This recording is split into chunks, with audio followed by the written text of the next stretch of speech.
बिस्मिल्लाहिर्रहमानिर्रहीम। Welcome to the next episode of machine learning.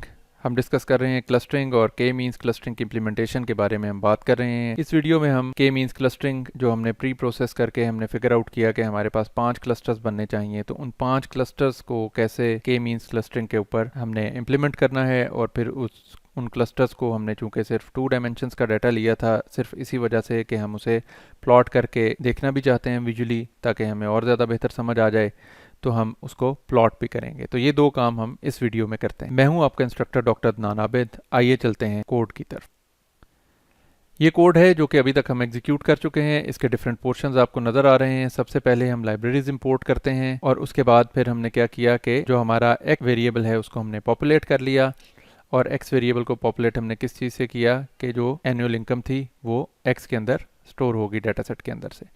उसके बाद हमने 21 से लेकर 25 तक जो कोड लिखा था, ये कोड था जिसमें कि हम के मीन्स प्लस प्लस को चलाकर और अप्रोप्रिएट नंबर ऑफ क्लस्टर्स के की क्या वैल्यू होनी चाहिए, इसको हमने फिगर आउट किया इस पीस ऑफ कोड से।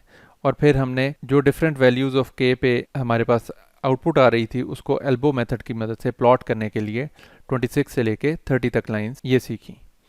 ये हमारे पास एल्बो ड्रॉ हुई थी और इस एल्बो से हमने फिगर आउट किया कि हमारे पास 5 क्लस्टर्स जो हैं वो सबसे अप्रोप्रिएट नंबर ऑफ क्लस्टर्स बनता हुआ नजर आ रहा है। अब इस 5 क्लस्टर्स के लिए ये 2 लाइंस जो हैं वो हमने लिखनी है। ये 2 लाइंस कोई नई नहीं है। हमने जो ये लाइंस लिखी हुई हैं, लाइन नंबर 23 जो है इन प्रिंसिपल, वो एग्जैक्टली दोबारा हम उसी लाइन को एक्चुअली इस्तेमाल कर रहे हैं। लेकिन यहाँ पे अब हम पहले लूप के अंदर आई वैल्यू पास कर रहे थे, अब हमें एग्जैक्ट वैल्यू का पता चल गया है कि हमारे लिए अप्रोप्रिएट वैल्यू क्या है और हम उसी वैल्यू को पास करेंगे विच इज़ 5। तो हमने चूंकि एल्बो मेथड से 5 वैल्यू फिगर आउट की, तो हम इसी लाइन को लिखते हुए k means is equal to k means और इसके अंदर n underscore cluster is equal to 5 दे रहे हैं।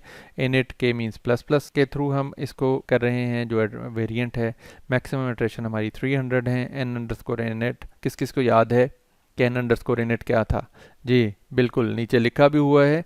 और एक दफ़ा फिर एन अंडरस्कोर इनिट का मतलब है कि जो रैंडम इनिशलाइजेशन होनी है इनिशियल सेंट्रॉइड्स की, जो इस केस में अब 5 सेंट्रॉइड्स की होगी, वो 10 दफ़ा होगी, ताकि हम गलत सेंट्रॉइड्स की सिलेक्शन के जो ट्रैप है उससे बच सकें। और रैंडम स्टेट जो है वो रैंडमली डाटा पॉइंट्स को सेलेक्ट करने के लिए इस्तेमाल होती है। वाई अंडरस्कोर के मीन्स जो हमारा के मीन्स ने आउटपुट देनी है वो के means dot fit underscore predict. तो फिट अंडरस्कोर प्रिडिक्ट का जो मेथड है उसमें हम x पास करेंगे और के मीन्स ने जो यहाँ पे 5 क्लस्टर्स के हिसाब से जो मैपिंग सीखी उसके मुताबिक ये प्रिडिक्शन कर देगा। तो जो हमारी प्रिडिक्शन है y की, किस डाटा ऑब्जेक्ट को किस क्लस्टर में जाना चाहिए इन 5 के अंदर से, वो फिट अंडरस्कोर प्रिडिक्ट का मेथड करके हमें दे देगा। तो y अंडरस्कोर के मीन्स के अंदर हमारे पास जितने भी डाटा ऑब्जेक्ट्स हैं उन सारों के कॉरेस्पॉन्डिंग 0 से लेके 4 तक कोई नंबर आ जाएगा और वो नंबर जो है बताएगा 0 का मतलब 0th क्लस्टर में जा रहे हैं, 3 का मतलब 3rd क्लस्टर में, 4 का मतलब 4th क्लस्टर में। तो 0 से 4 तक 5 क्लस्टर्स बनते हैं। तो वो जिस भी क्लस्टर में जाएगा वो इस लाइन की एग्जीक्यूशन के बाद हो जाए। और ये एग्जीक्यूशन के बाद ये स्क्रीनशॉट इस वक्त आपको नज़र आ रही है। आप देख रहे हैं कि शुरू के जो डाटा ऑब्जेक्ट्स हैं उसमें 4, 3, 4, 3, 4 और 3rd क्लस्टर के अंदर ये हैं। और जो दीगर जो इस वक्त हमें नज़र नहीं आ रहे डाटा पॉइंट्स, वो ऑब्वियसली 0, 1 और 2 इन क्लस्टर्स में भी लाइक कर रहे हों। क्लस्टर्स को विजुलाइज करने की तरफ आते हैं। तो विजुलाइजेशन के लिए जो पीस ऑफ कोड है वो इस वक्त हमें नज़र आ रहा है। plt.scatter स्कैटर प्लॉट में हमने ये सारी की सारी विजुलाइजेशन हमने करनी है। और इसके लिए हम x और इसके अंदर जो स्क्वायर ब्रैकेट्स में हम ये दो जो हम दे रहे हैं पैरामीटर्स, ये 2 पैरामीटर्स हैं जो कि x और y एक्सिस के बारे में बात कर रही है। तो ये 0th इंडेक्स जो है x का एक हमारे पास इंस्टेंस आ रहा है और x का फर्स्ट इंडेक्स जो है वो दूसरा आ रहा है। तो इसमें क्या है हमारे पास के हम जो एनुअल इनकम एक और स्पेंडिंग स्कोर जो है वो दूसरी इंस्टेंस है वो हमें नज़र आ रहा है। और जबकि y अंडरस्कोर के मीन्स इज इक्वल टू 0 के ऊपर हम कह रहे हैं कि अगर 0 है तो उसको ये क्या करे, s is equal to red का मतलब ये है कि जो रेडियस है वो s इज इक्वल टू 100 का मतलब है कि जो रेडियस है इस डाटा पॉइंट का वो 100 पॉइंट्स का या पिक्सल्स का हो। और इसी तरह c is equal to red का मतलब है कि कलर रेड होगा और label is equal to cluster 1। तो ये जो रेड सारे के सारे इंस्टेंसेस हैं जो प्लॉट हो रहे हैं ये क्लस्टर 1 के अंडर प्लॉट होंगे। इसी लाइन को हमने 4 दफ़ा मजीद कॉपी पेस्ट किया और यहाँ पे हमने क्लस्टर की जो मैपिंग है उसको चेंज करते हुए कि यहाँ पे आप क्लस्टर 1 के हिसाब से जो डाटा फॉल कर रहा है उसको सिर्फ कंसिडर करें, यहाँ 2 और यहाँ 3 और यहाँ 4 वाला। और एग्जैक्टली इसी तरह दूसरे एट्रीब्यूट के लिए भी यही काम हमने किया। इसका साइज़ भी 100 है और डिस्टिंक्शन के लिए हमने सबको अलग अलग कलर्स दे दिए। दूसरे क्लस्टर को हमने ब्लू कलर दिया, तीसरे क्लस्टर को हमने ग्रीन, चौथे को सियान और पांचवें को मैजेंटा, और इनके नाम भी क्लस्टर 1 2 3 4 5 हमने रख दिया। जो लाइन नंबर 42 है इसके अंदर हमने सेंट्रॉइड्स को प्लॉट किया है।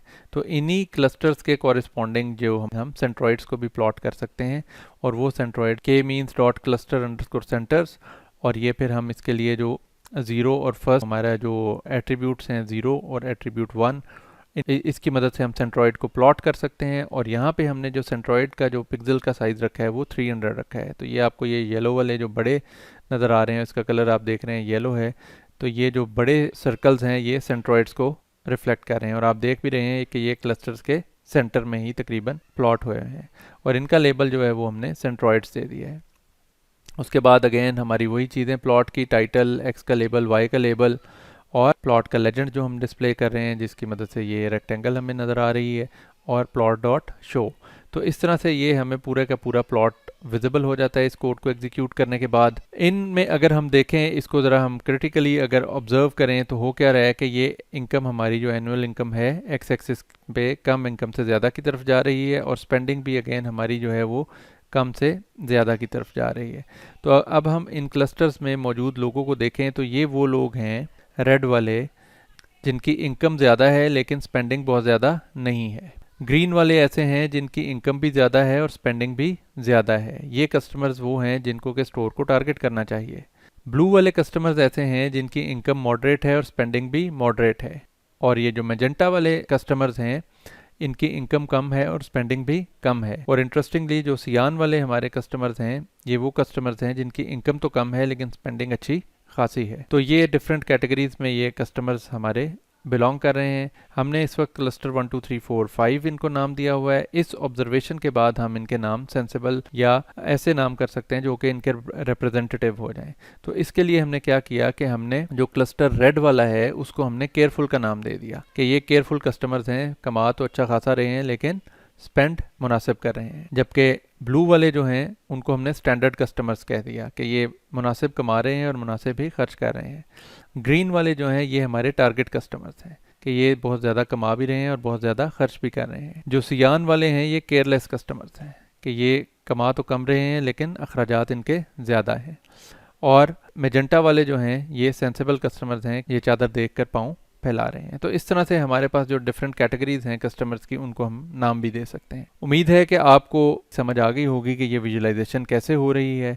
हम अगर ओवरऑल इसको रिकैप करें तो हमारे पास के मीन्स के अंदर हम सबसे पहले लाइब्रेरीज इंपोर्ट करते हैं, उसके बाद डाटा सेट इंपोर्ट करते हैं। डाटा सेट के अंदर से जो अप्रोप्रिएट एट्रीब्यूट्स हैं वो हमें खुद फिगर आउट करने हैं कि कौन से एट्रीब्यूट्स से हम क्लस्टरिंग करना चाह रहे हैं। तीसरे नंबर पे हम अप्रोप्रिएट नंबर ऑफ क्लस्टर्स के को फिगर आउट करने की कोशिश करते हैं। उसके बाद हम एल्बो मेथड के ज़रिए विजुलाइजेशन से ये फिगर आउट करते हैं कि कौन सी वैल्यू के की जो है वो सूटेबल है, जिस पे कि हमें के अप्रोप्रिएट वैल्यू क्या होनी चाहिए वो हम फिगर आउट करते हैं। जब हमें पता लग जाती है वो वैल्यू तो फिर हम उस वैल्यू को अप्लाई कर देते हैं। और यहाँ पे हमें 5 पता लगा, हमने 5 अप्लाई किया और उसकी मदद से हमने फिट प्रिडिक्ट कर दिया, और यानी कि हमने जिसको जो क्लस्टर असाइन करना था वो कर दिया। और उसके बाद फिर हमारा चूंकि 2 डायमेंशनल डाटा था तो हमने उसको प्लॉट भी किया, जो कि हमें ये नज़र आ रहा है सारे का सारा डाटा। इसी वजह से हमने 2 डायमेंशंस में इसको for the time being select किया था, और ये उसकी विजुअलाइजेशन का कोड है। इस कोड को अगर हमें रीयूज़ करना हो तो अगर हमारी डायमेंशन ज़्यादा हो जाएंगी तो फिर विजुअलाइजेशन का कोड हमारा काम नहीं करेगा। बाकी हमें यहाँ पे चेंज करना होगा कि कौन कौन से एट्रीब्यूट्स को हम डाटा सेट के अंदर से एक्स में लोड करना चाहते हैं। Rest of the code would remain the same, उसमें कोई खास चेंज